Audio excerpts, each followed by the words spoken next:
If there are brook trout where you fish, this is a must-have streamer. To start this pattern, we'll grab some ultra thread in 140 in fluorescent orange and secure it to our hook shank. Snip the excess free and continue wrapping to the bend of the hook. Next, we will grab a golden pheasant cape, select a single feather and secure it to the back of the fly.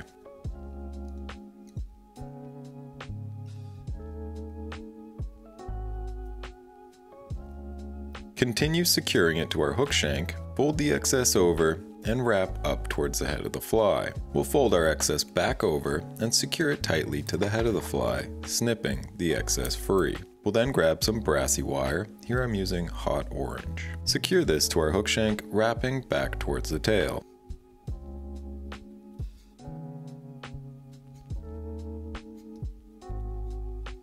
Once complete, we will return our thread to the head of the fly, grabbing some peacock herl. We'll select about 4 fibers, secure them to the head of the fly, once again wrapping them back towards the tail.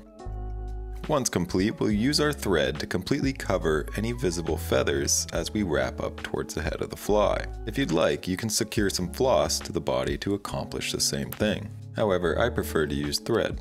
Once the body is built up and we've reached the head of our fly, grab your peacock herl, folding it over the back of our fly and securing it tightly in place. Snip the excess free and grab your brassy wire and begin to wrap it forward in open spirals towards the head of the fly.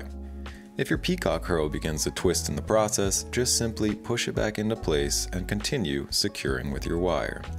Take your time with this step and try to make sure the wire is evenly spaced.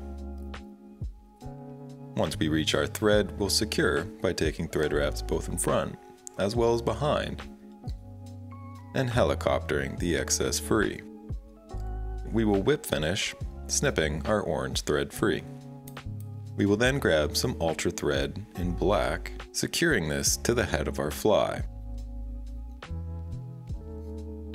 Snip your excess free and grab a white bucktail. Select a small clump of fur about the size of your streamer and secure it tightly to the head of our fly. To do so, we'll take a loop around the fur prior to tightening it down on the head of the fly. This will help prevent the deer hair from spinning around our hook. With the deer hair secure, we'll tighten it down and snip the excess free. Cover any exposed fur and take your time not to build up too much thread. Next, we will grab some red feathers, selecting a small clump and tying it onto the throat of our fly.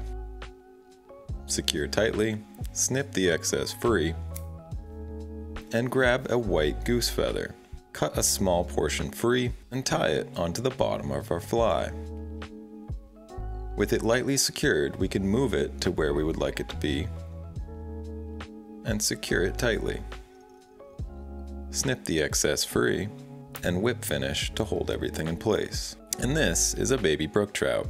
I like to use this pattern most in backcountry brook trout ponds. However, it also works well anywhere you find brook trout and in the fall. If you'd like to support the channel and try this fly, you can visit my website below or submit a custom order. Thank you for watching, subscribe for more, and I will see you in the next one.